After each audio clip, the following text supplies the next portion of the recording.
Hello everyone, welcome to our channel sharing the knowledge. In this video we will discuss about more about algebraic expression. algebraic expression के बारे में कुछ ज़्यादा इस video में हम पढ़ेंगे। तो पिछले वीडियो में हमने पढ़ा था कि टर्म किसको बोलते हैं, कोएफिशिएंट किसको बोलते हैं, algebraic एक्सप्रेशन किसको बोलते हैं और पॉलिनोमियल्स किसको बोलते हैं। एक टर्म होगा तो मोनोमियल, दो टर्म होगा तो बाइनोमियल, तीन टर्म होगा तो ट्राइनोमियल। ऐसे अगर दो से ज़्यादा हो गए तो उसको टर्म हो गए तो उसको बोलेंगे पॉलिनोमियल्स। ठीक है, पॉली मीन्स बहुत, mono means one, bi means two, tri means three. ठीक है, तो ऐसे चलता रहेगा। तो आज इस वीडियो में हम पढ़ेंगे, एक स्टेटमेंट दिया होगा तो उस स्टेटमेंट से हमें एक्सप्रेशन को फॉर्मेशन करना है। ठीक है, लिखा होगा 5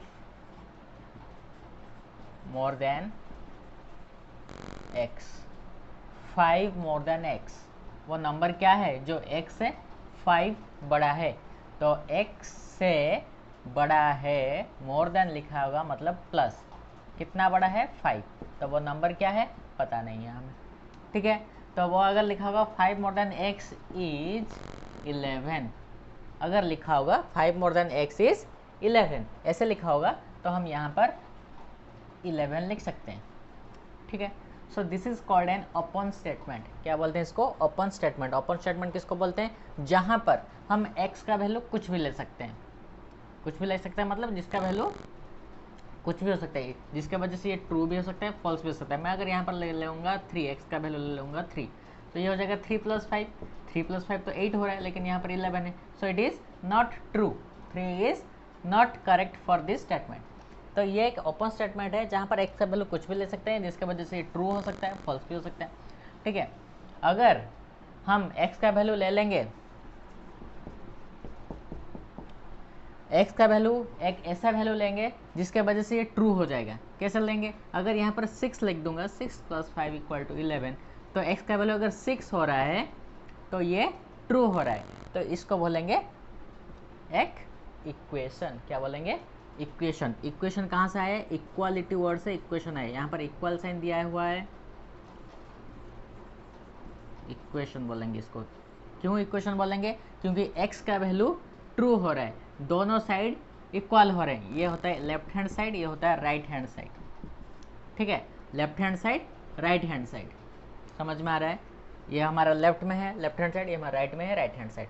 तो अगर दोनों साइड का वैल्यू सेम रहे, यहाँ पर 6 + 5 11 है, इस साइड में भी 11 है, तो 11 = 11 हो गया। तो ये एक इक्वेशन हो गया। समझ में आ रहा है? तो ओपन स्टेटमेंट क्या होता है? जहाँ पर x का वैल्यू हम कुछ भी ले सकते हैं। इक्वेशन क्या होता है?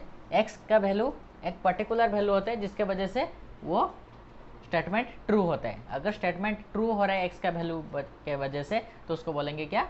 एक इक्वेशन। समझ में आ रहा है? तो हम पढ़ रहे थे एक स्टेटमेंट को कैसे इक्वेशन में फॉर्मेशन करेंगे, एक्सप्रेशन में फॉर्मेशन करेंगे। तो अगर मोर देन लिखा होगा, इंक्रीज्ड लिखा होगा, 5 इज इंक्रीज्ड बाय 2 ऐसे लिखा होगा, तो हम क्या करेंगे? उसको ऐड करेंगे। More than, increased, added, sum of 2 number is 11, sum of 2 number is 11 दिया होगा। If one number is x, another number is what, next question will be what. अगर सम लिखा होगा तो हम में क्या करना है? ऐड हुआ है, दो नंबर क्या हुआ है? ऐड हुआ है। If 5 is added to a number, 5 added मतलब ऐड हुआ है। समझ में आ रहा है? Increased, added, more than, greater than, ये सब लिखा होगा तो हमें पता चल जाएगा क्या? यहाँ पर एडिशन हुआ है। तो सब्ट्रैक्शन क्या है, कैसे पता चलेगा? डिक्रीज्ड, ऐसे वर्ड होगा उस statement, decreased bye, less than, smaller than, subtracted from. तो ये बात याद रखना, जिस नंबर के पास या लेटर के पास फ्रॉम होगा, फ्रॉम अगर लिखा है 7, subtracted 3 subtracted from 7, smaller than 8, अगर देन, फ्रॉम, ये जिस नंबर के पास लिखा होगा उस नंबर को पहले लिखना है। सब्ट्रैक्टेड फ्रॉम 7 मतलब 7 - 3 subtracted from 7, so 3 has to be subtracted. 3 को सब्ट्रैक्ट करना है, किससे सब्ट्रैक्ट करना है? 7 से सब्ट्रैक्ट करना है, फ्रॉम 7। तो 7 को पहले लिखना है, 3 को बाद में लिखना है। समझ में आए? तो फ्रॉम देन जिसके पास लिखा होगा उस नंबर को पहले लिखना है। एडिशन में भी वैसा ही है, ठीक है। तो फ्रॉम किसके पास लिखा है? 7 के पास लिखा है, तो 7 को पहले लिखेंगे, 3 यहाँ पे लिखेंगे। समझ में आ रहा है? तो फ्रॉम और देन जिसके पास लिखा होगा उसको पहले लिखेंगे। तो ये हो गया सब्ट्रैक्शन। अब पढ़ेंगे मल्टीप्लिकेशन होगा तो कैसे पता चलेगा।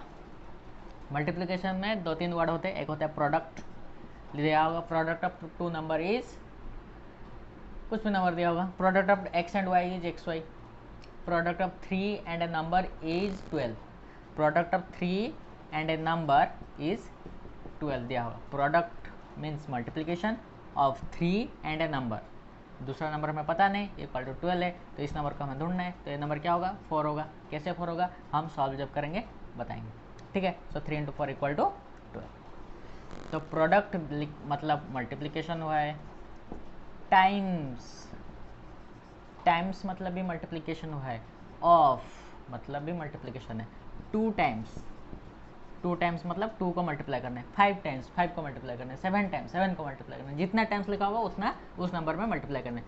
2 times x, 2x, twice,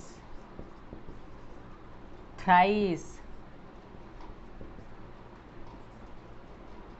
twice, thrice, इसका मतलब भी इसका मतलब 2 मल्टीप्लाई करना है, इसका मतलब 3 मल्टीप्लाई करना है, ठीक है।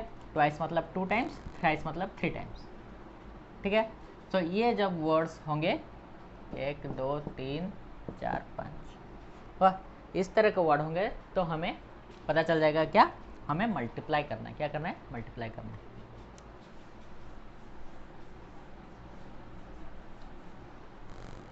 अच्छा, अब डिवीजन कैसे होगा? डिवीजन क्या होगा? Find the quotient. क्या है ये? Quotient. Find the quotient of 2 and 5। 2 और 5 का कोशेंट निकालना है। 2 एंड 5 मतलब 2 डिवाइडेड बाई 5, ठीक है। कोशेंट, रिमाइंडर, ऐसे वर्ड होगा, और क्या होगा? इतना ही होगा डिवीजन में। अच्छा, अब हम एक स्टेटमेंट लेंगे, उसको सॉल्व करेंगे, ठीक है। तो फर्स्ट क्वेश्चन आ गया 21 सब्ट्रैक्टेड फ्रॉम। हम इजी से डिफिकल्ट तक जाएंगे। Subtracted from y is 13। 21 subtracted from y is 13, ठीक है। तो यहाँ पर मैंने इक्वल साइन दे दिया है, इज 13 होगा, ठीक है। तो 21 सब्ट्रैक्टेड फ्रॉम y, तो y के पास फ्रॉम लिखा है तो y को हम पहले लिखेंगे। 21 को सब्ट्रैक्ट करना है y से, कर दिया, इक्वल टू 13। तो ये हो गया एक इक्वेशन, सॉरी ये हो गया ओपन स्टेटमेंट, ठीक है। तो y का वैल्यू कुछ भी हो सकता है, हमें y का वैल्यू निकालना है। तो यहाँ पर तुम्हें याद रखना है कि कांस्टेंट को राइट साइड में लिखना है, लेटर्स को, लिटरल्स को लेफ्ट साइड में लिखना है, ठीक है। हमें इजी होगा सॉल्व करने के लिए। ऐसा कोई रूल नहीं है कि हम इसको इस तरफ लिखेंगे, उसको उस तरफ लिखेंगे, हम इसको इस तरफ भी लिख सकते हैं, लेकिन हमें इजी होगा इस तरफ से। हमें क्योंकि हमें y का वैल्यू निकालना है, एक अननोन क्वांटिटी का वैल्यू निकालना है, तो उसको पहले लिखना है, और नॉन क्वांटिटी जो कॉन्स्टेंट्स हैं उसको उसके अपोजिट साइड में लिखना है।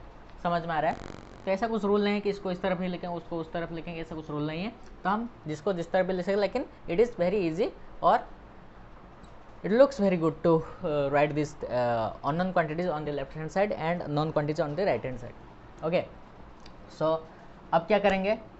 ये जो 21 है कांस्टेंट है, उसको राइट साइड में लेना है। तो राइट साइड में ले जाएंगे, तो ऐसे ही थोड़े ले जाएंगे, तो y इस तरफ लिख दिए, तो 21 को उस तरफ ले जाएंगे, तो इस तरफ कुछ नहीं रहा, तो उस तरफ हो गया 13। याद रखना, अगर एक नंबर को हम इस तरफ लेके जा रहे हैं, उस तरफ राइट हैंड साइड में और लेफ्ट हैंड साइड में जहाँ भी लेके जाए, इसको बोलते हैं ट्रांसपोजिशन। क्या बोलते हैं? ट्रांसपोजिशन। पोजीशन चेंज हो रहा है इसका, यहाँ से यहाँ तक चेंज हो रहा है, इसको बोलते हैं ट्रांसपोजिशन, ठीक है।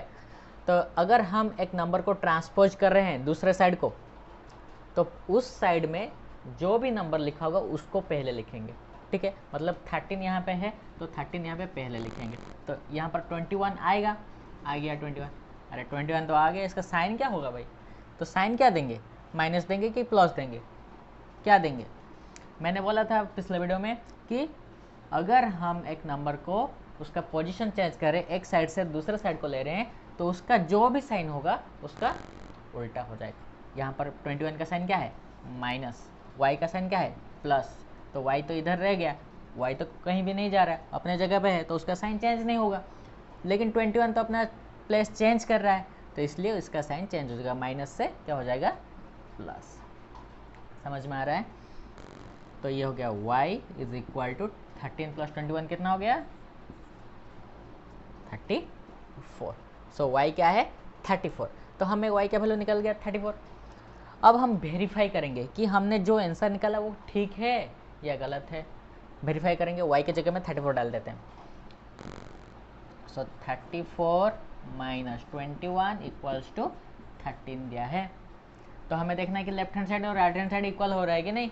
34 माइनस 21 कितना हो गया, 4 माइनस 1 3, 3 माइनस 2 हो गया 1 इक्वल्स टू 13। दोनों साइड इक्वल हो गया कि नहीं। So our answer is correct. हमने इसको वेरीफाई कर लिया।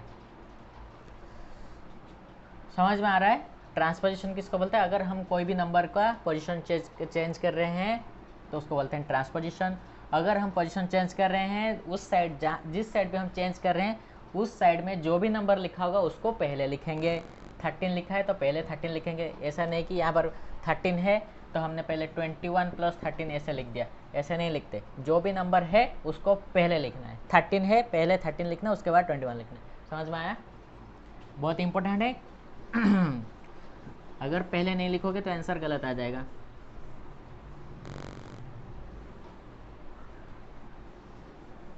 नेक्स्ट क्वेश्चन करेंगे। If 3 is added to a number and the sum is multiplied by 5। Question है क्या,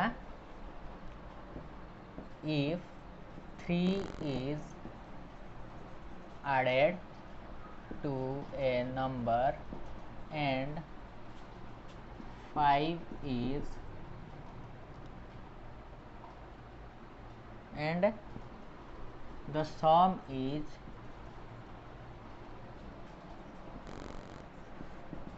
is multiplied by 5, then find the number। then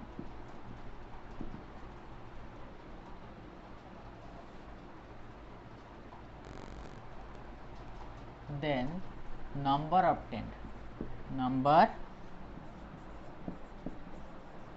obtained is 575।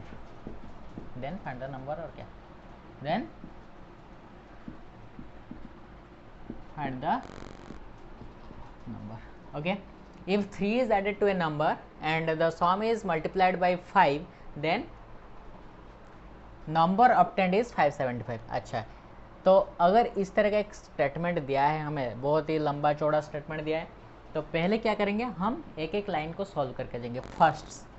First ये line दिया है, if 3 is added to a number, कोई भी number है हमें पता नहीं है, लेट इट बी x, ठीक है। सो एडेड टू ए नंबर, तो 3 को ऐड करना है किसके साथ, x के साथ, एडेड टू ए नंबर, तो ये उसका क्या हो गया, सम हो गया। 3 is added to a number and the sum is multiplied by 5। ये जो सम है ये एक सम है, 3 इसके साथ ऐड हो गया, ये this is the sum of x and 3 of 2 numbers, ठीक है। And the sum is multiplied by 5, ये जो सम है ये 5 के साथ मल्टीप्लाई हो गया, तो number obtained is 575। Then find the number. okay, so 3 is added to a number and the sum is multiplied by 5, then the result is 575। so हमें क्या करना है यहाँ पे, तो पहले ये वाले को सॉल्व कर देना है। ये मल्टीप्लाई हुआ है किसके साथ, x के साथ भी मल्टीप्लाई हुआ है, 3 के साथ भी मल्टीप्लाई हुआ है, तो अब अगर हम ब्रैकेट खोल देंगे 5 इंटू एक्स हो जाएगा 5x प्लस 5 इंटू 3 हो जाएगा 15। So equal to 575। तो अब हमें क्या करना है, नंबर्स को, कॉन्स्टेंट्स को एक साइड लेके आना है। तो ये हो गया लिटरल्स किसके साथ है, यहाँ पर 5x है, इक्वल्स टू 575। जो भी नंबर उस तरफ लिखा उसको पहले लिखेंगे, और 15 प्लस 15 है उस तरफ लेके जाएंगे तो -15 हो जाएगा। तो ये क्या हो गया, 560 हो गया। अब हमें क्या करना है, यहाँ पर लिटरल के साथ इसका जो कोएफिशिएंट है, कोएफिशिएंट मतलब न्यूमेरिकल कोएफिशिएंट, तो 5x का न्यूमेरिकल कोएफिशिएंट क्या है, 5 है। तो ये 5 को भी हमें कैंसिल करना है, हमें x का वैल्यू निकालना है, 5x का वैल्यू थोड़ा निकालना है, हमें x का वैल्यू निकालना है। तो x का वैल्यू निकालने के लिए हम क्या करेंगे, यहाँ पर जो नंबर है उसको डिवाइड करेंगे, यहाँ पे भी डिवाइड करेंगे, यहाँ पे भी डिवाइड करेंगे। एक इंपॉर्टेंट फैक्ट है क्या, एक इक्वेशन दिया है, राइट साइड है, लेफ्ट हैंड साइड है, राइट हैंड साइड है। तो अगर हम कोई भी नंबर लेफ्ट हैंड साइड में भी ऐड कर रहे हैं, राइट हैंड साइड में भी ऐड कर रहे हैं, तो वो इक्वेशन चेंज नहीं होगा, ठीक है, जो था वही होगा, बैलेंस हो जाएगा। ऐड कर रहे हो कि सब्ट्रैक्ट कर रहे हो, मल्टीप्लाई कर रहे हो, डिवीजन कर, कुछ भी कर रहे हो, अगर दोनों साइड में कर रहे हो तो वो इक्वेशन बैलेंस्ड हो जाएगा, उसमें कुछ भी चेंज नहीं होगा, जो था उसका वैल्यू वैसे ही रहेगा। समझ में आया। तो हमें एक इक्वेशन को बैलेंस करने के लिए अगर हम कुछ नंबर इस साइड में अगर 2 मैंने 2 ऐड किया, तो इस साइड पे भी मैं 2 ऐड कर दूंगा, तो ये बैलेंस्ड हो गया। समझ में आया। अगर मैं सब्ट्रैक्ट कर रहा हूँ तो -2 किया, तो यहाँ पर भी -2 करूँगा। अगर यहाँ पर मल्टीप्लाई कर रहा हूँ तो यहाँ पर भी मल्टीप्लाई करूँगा, डिवीजन कर रहा हूँ तो यहाँ पर भी डिवीजन करूँगा। समझ में आ रहा है। तो यहाँ पर देखो मैंने यहाँ पर क्या किया, ये जो 5 मैंने डिवाइड किया, क्यों डिवाइड किया, क्योंकि 5 को मुझे कैंसिल करना है। अगर यहाँ पर 6 होता मैं 6 डिवाइड करता, 3 होता तो 3 डिवाइड करता, तो इसका कोएफिशिएंट जो भी होता तो मैं उसको उसके साथ डिवाइड करता। तो यहाँ पर मैंने 5 डिवाइड किया, तो इसलिए मैंने यहाँ पर भी 5 डिवाइड करा। क्यों, क्योंकि मुझे बैलेंस करना है इसको। तो 5 कैंसिल हो गया, तो रह गया क्या, सिर्फ x रह गया। तो यहाँ पर मैं इसको कैंसिल करूँगा, क्या हो गया, 5 1 5 1 2, तो आंसर इज 112। तो 112 हो गया हमारा आंसर। समझ में आया। ओके,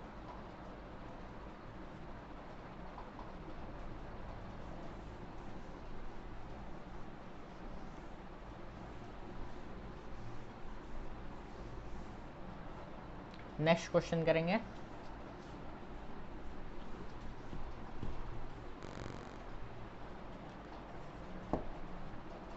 नेक्स्ट क्वेश्चन क्या है, if 6 is subtracted from thrice a certain number, if 6 is subtracted, 6 is subtracted from thrice, thrice means 3 times,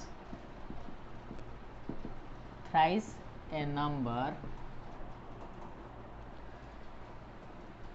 the result is 6 more than twice, the result is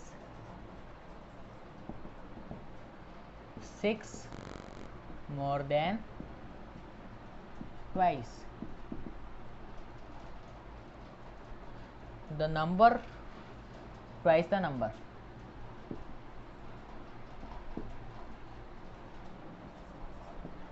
find the number, find the number। तो पहले हम एक एक sentence को solve करेंगे।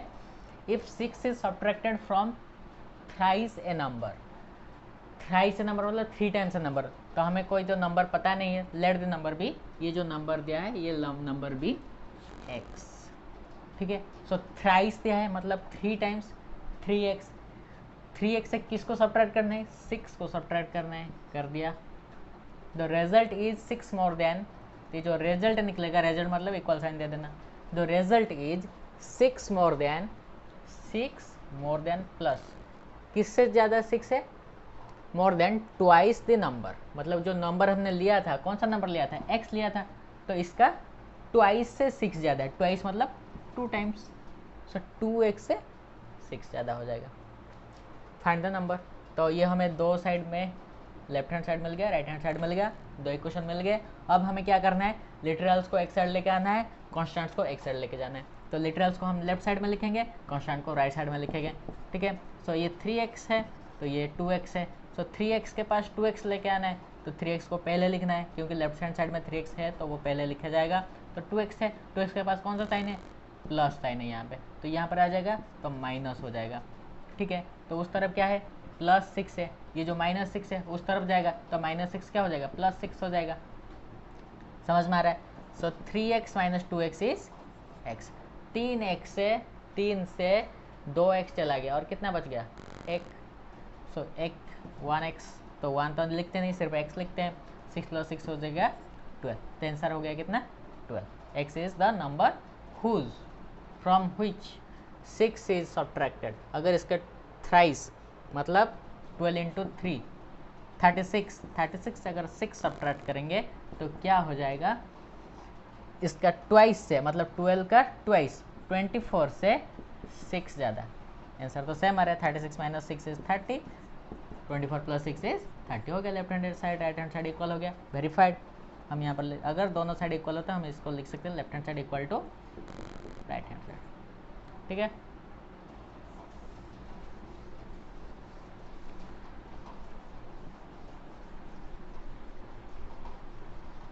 Next question करेंगे।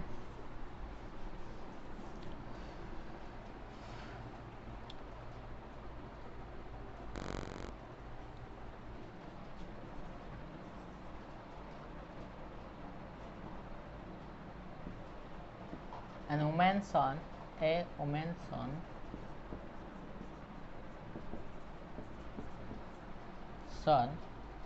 is 2 years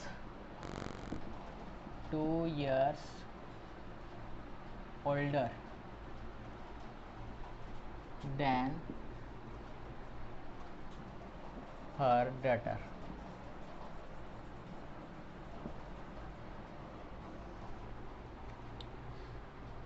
Her age is 3 times, her age मतलब women का, her age is 3 times the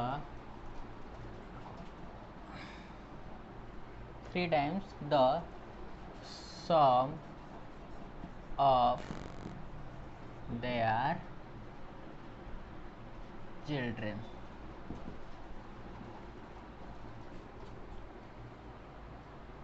After 5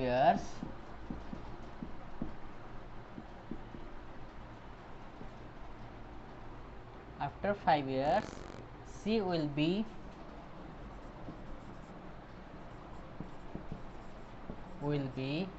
47 years old.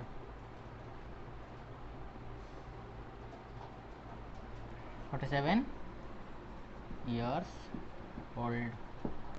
Find their present age. A woman's son is 2 years older than her daughter. ठीक है, तो यहाँ पर एक women है जिनका 2 चिल्ड्रन है, एक सॉन एक डॉटर। तो सॉन का एज कितना है, 2 years ओल्डर, 2 साल बड़ा है किससे, देन हर डॉटर, उसके वुमेन के जो डॉटर है उससे कितना बड़ा है, 2 साल बड़ा है। तो हमें अगर सॉन का एज पता करना है, वुमेन का एज पता करना है, पहले उसका डॉटर का एज निकालना है। तो डॉटर का एज के ऊपर ये सब इनका एज डिपेंड कर रहा है, तो इसलिए पहले हम डॉटर का एज क्या लेंगे, let the age of the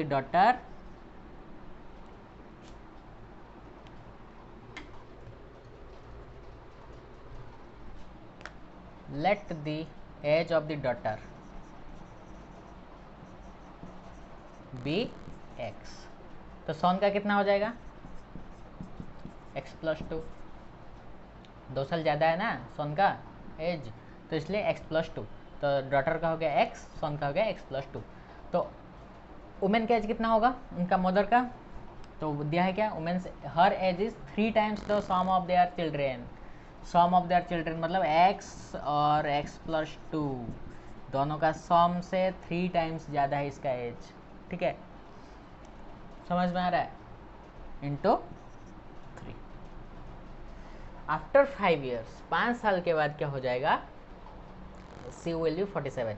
अगर इसके साथ हम 5 प्लस कर देते हैं तो क्या हो जाएगा, ये हो जाएगा 47। समझ में आ रहा है? सो नाउ हम इसको सॉल्व करेंगे। Sum of their ages is x plus x plus two, 3 times मतलब 3 इंटू मल्टीप्लाई कर दिया दोनों के साथ, सम के साथ। 5 साल के बाद क्या हो जाएगा, 47 हो जाएगा। ठीक है, सो ये हो गया 3x plus 3x plus 6 plus 5 is equal to 47. Now 3x plus 3x is 6x plus 11 is equal to 47. 6x plus 11 is 47. तो हम नंबर्स को उस तरफ ले जाएंगे। 6x is equal to 47 minus 11. 47 minus 11 is how much? 7 4 36. तो 6x is equal to 36. 6x is equal to 36, then x is equal to how much? हम यहाँ पर भी 6 डिवाइड कर देंगे, यहाँ पर भी 6 डिवाइड कर देंगे, 6 6 कैंसिल हो जाएगा, 6 6 36 हो गया। तो x इज इक्वल टू 6, मतलब उसका जो बहन का मतलब डॉटर का एज कितना है, 6 है, 6 है। सन का एज कितना है, x प्लस 2 मतलब 6 प्लस 2 मतलब 8 हुआ। And sum of their ages is 14। Mother का एज कितना है, 14 into 3 42। Okay, and after 5 years 5 साल के बाद कितना हो जाएगा, 47 हो जाएगा, 42 प्लस 5।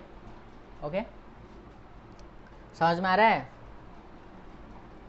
डॉटर का एज हमने कितना लिया था, x लिया था, तो x हमारा कितना निकला, 6, तो डॉटर का एज हो गया 6 ईयर्स ओल्ड। ओके, सन का एज कितना था, x प्लस 2, तो हम x है 6 प्लस 2 हो गया 8। मदर का एज कितना था, मतलब वुमेन का एज कितना था, सम ऑफ देयर एजेस, उनका जो चिल्ड्रन था उनका एज को प्लस करने के बाद 3 मल्टीप्लाई कर, thrice the age of the sum of their children. Thrice मतलब 3 इंटू हमने यहाँ पे क्या था, ये होता है मदर का age, x plus x plus 2 into 3, 3 into x plus 2, तो ये कितना हो गया 14। x प्लस एक्स प्लस 2 कितना होता है 14, 3 इंटू 14 इज 42 हो गया। हमें 42 मदर का एज, प्रेजेंट एज निकालना था, प्रेजेंट एज हमने निकाल दिया।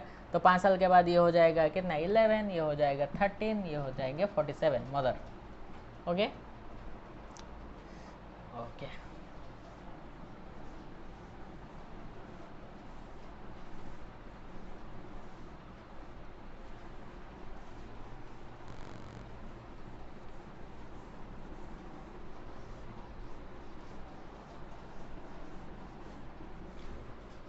नेक्स्ट क्वेश्चन करेंगे।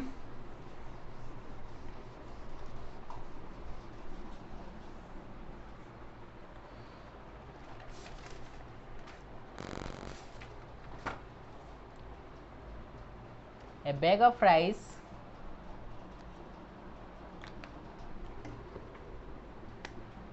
question, a bag of rice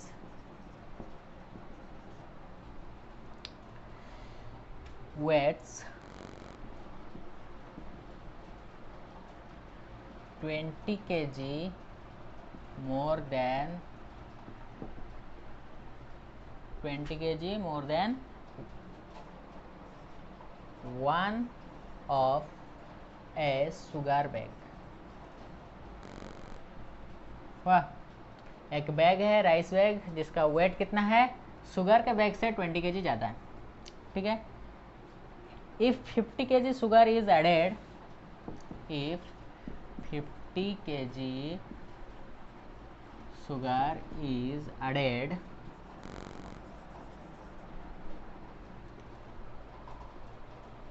to second bag, कितना हो जाएगा, its weight becomes twice,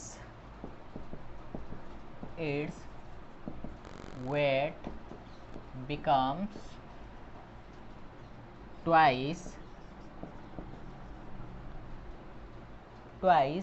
that of the bag of rice, that of the bag of rice, find the weight of the rice bag and sugar bag। okay, a bag of rice weighs 20 kg more than one of the sugar bag. Sugar bag का weight हमें पता नहीं है, तो sugar bag के wait के ऊपर rice के बैग का वेट डिपेंड कर रहा है, इसलिए हम क्या करेंगे, पहले शुगर के बैग का वेट को एज्यूम करेंगे। Let the weight of the sugar bag is x. Sugar का बैग का वेट कितना है, एक्स है। वाह, ये हो गया शुगर। तो राइस का कितना होगा, x प्लस 20 होगा, दिख रहा है 20 kg मोर देन जहाँ पे लिखा होगा वहाँ पे प्लस होता है, ऐड होता है, बोल दिया था पहले ही। तो x प्लस 20 हो गया। Now if 50 kg sugar is added to second bag, second bag मतलब सेकंड बैग मतलब x के साथ हम 50 प्लस करेंगे। Okay, sugar is added to second bag, its weight becomes twice. तो अगर इसके साथ हम 50 ऐड कर दिए तो इसका वेट कितना हो जाएगा, ट्वाइस हो जाएगा that of the bag of rice. ठीक है, तो बैग का राइस का जो बैग है उसके वेट का डबल हो जाएगा। ट्वाइस मतलब 2 मल्टीप्लाई कर देंगे, किसका, राइस का बैग है x प्लस 20, इसका ट्वाइस हो जाएगा। समझ में हो रहा है? तो अब हम इसको सॉल्व करेंगे। बोला है कि शुगर के बैग के साथ हम 50 kg वेट ऐड कर देंगे तो वो क्या हो जाएगा, ये जो रिजल्ट आएगा कितना आएगा, twice the weight of the rice bag, twice the weight of rice bag. Twice मतलब 2 मल्टीप्लाई करेंगे, weight of the rice bag is x plus 20। अब इसको सॉल्व करेंगे तो x प्लस 50 यहाँ पे था तो है, अब इसको 2 मल्टीप्लाई कर देंगे, 2 into x is 2x plus 2 into 20 is 40। Okay, तो ब्रैकेट है तो 2 सबके साथ मल्टीप्लाई, ब्रैकेट के अंदर जो भी होगा उसको सबके साथ 2 मल्टीप्लाई होगा। ठीक है, तो यहाँ पर लिटरल्स को एक साइड लेके आएंगे और नंबर्स को एक साइड लेके जाएंगे। तो यहाँ पर x है minus 2x, x minus 2x, वहाँ पर क्या है 40 है, यहाँ पर 40 है, 50 आएगा इस तरफ माइनस 50। देखो अगर तुम 50 माइनस 40 करोगे 2x माइनस x करोगे, वाह, मतलब x है, तुम यहाँ पर पहले 2x लिखोगे तो आंसर गलत आ जाएगा। तो जो जहाँ पे है, जिस साइड में जो भी उसको पहले लिखना है, x यहाँ पे है तो इसको पहले लिखना है, 2x इधर है तो 2x को बाद में लिखना है, 40 यहाँ पे है 40 पहले लिखा, 50 यहाँ पे आया तो इसलिए 50 बाद में लिखेंगे। तो 2x का साइन क्या है, प्लस है तो यहाँ पे आया माइनस हो गया, 50 का साइन प्लस है यहाँ पे आएगा तो माइनस हो गया। तो x माइनस 2x कितना हो जाएगा, x माइनस 2x कितना हो जाएगा, तो x को माइनस, x को तो 2x से माइनस नहीं कर सकते, x से 2x माइनस नहीं कर सकते, तो क्या हो जाएगा आंसर माइनस x आएगा, 2x माइनस x होगा x and answer is minus x।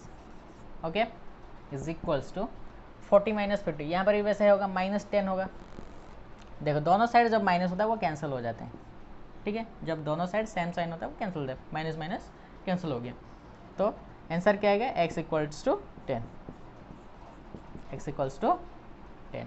समझ में आया? तो यहाँ पर x जो हुआ, x किसको लिए थे, शुगर को, तो शुगर का वेट कितना हो गया 10 kg, शुगर कितना हो गया 10 kg, और राइस कितना हो गया, x प्लस 20 था मतलब 10 प्लस 20 हो गया 30 kg, राइस का बैग हो गया 30 kg, राइस हो गया 30 kg, और 50 ऐड कर देंगे तो शुगर के साथ हो गया 60, तो 60 हो गया कितना, 30 का डबल, ट्वाइस हो गया। और वेरीफाई भी हो रहा है, ठीक होता है, आंसर ठीक हो रहा है। Okay,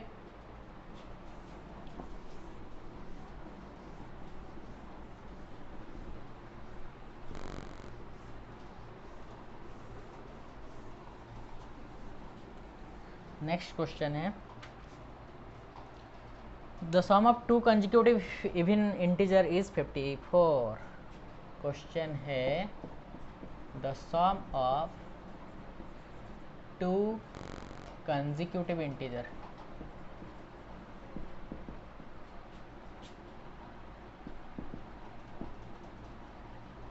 is 54।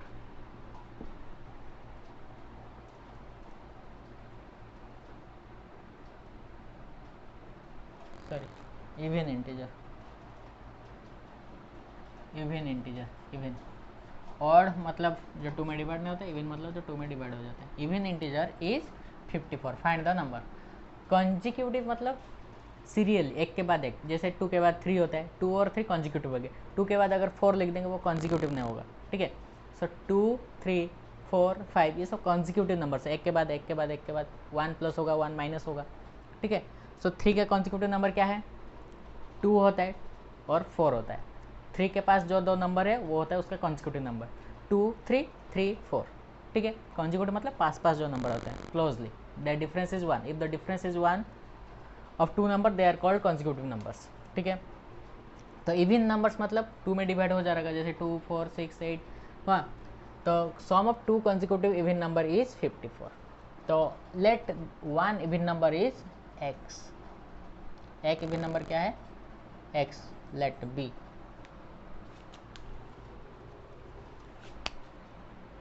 x, एक इवन नंबर हो गया x, ठीक है। तो दूसरा कितना होगा, सोचो कि एक इवन नंबर 2 है, 2 के बाद तो 3 आता है, तो 3 तो एक इवन नंबर नहीं होता। अगर मैं 2 के साथ 2 के बाद 3 लिखूं तो वो इवन नंबर होगा क्या, नहीं होगा। तो हम क्या करेंगे फिर, तो दूसरा इवन नंबर पाने के लिए हम क्या करना पड़ेगा, 2 प्लस करना पड़ेगा। 2 के साथ एक प्लस करना, x प्लस 2, ओके। एक इवन नंबर हो गया x, तो दूसरा इवन नंबर कितना हो गया x प्लस 2, समझ में आया। तो एक हुआ x, दूसरा हो गया x plus 2। The sum is 54, मतलब ये दोनों को प्लस करने से कितना हो गया 54। x plus 2 is equal to 54, मतलब 2x plus 2 is equal to 54, okay.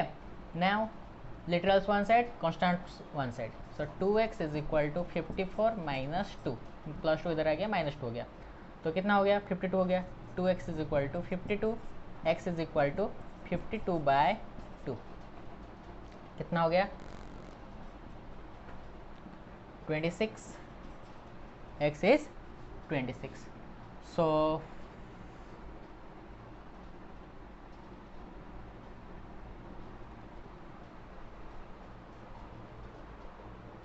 and x plus 2 is 28, okay। If x is 26 then x plus 2 is 26 plus 2 means 28, हो गया आंसर, ठीक है। अगर इवन नंबर दिया होगा तो प्लस करेंगे, कॉन्जिक्यूटिव इवन नंबर दिया होगा तो 2 प्लस करेंगे। कॉन्जिक्यूटिव मतलब पास पास होते हैं, ठीक है। तो 26 के पास 27 है, 25 है, तो ये उसका कॉन्जिक्यूटिव नंबर है, लेकिन वो इवन नहीं है। 26 के पास इवन नंबर क्या है, देखो 22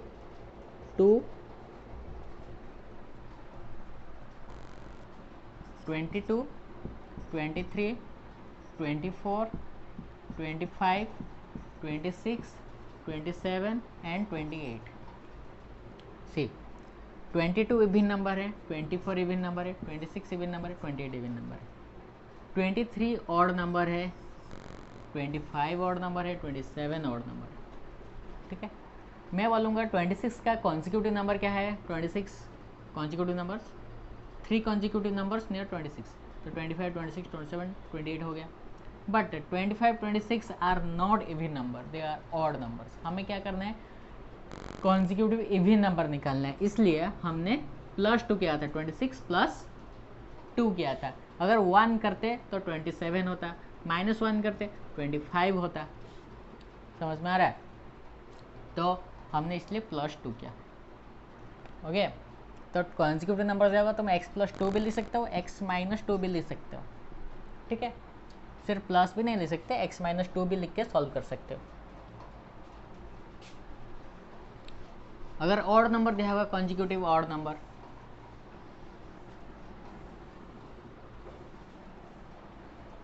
वही x प्लस 2 x माइनस 2 भी लिख सकते हो, but the fact is you have to take the first one as odd number और इवन नंबर। मैंने इसको लिया था, let the first even number is x, let the first even number be x, तो सेकंड इज x प्लस 2। अगर मैं यहाँ पर लेता ऑड लेता, अगर यहाँ पर तो ये भी ऑड होता, समझ में आया।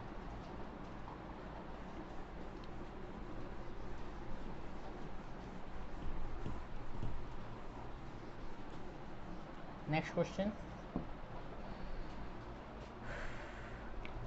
The sum of 3 consecutive odd number is 129. The sum of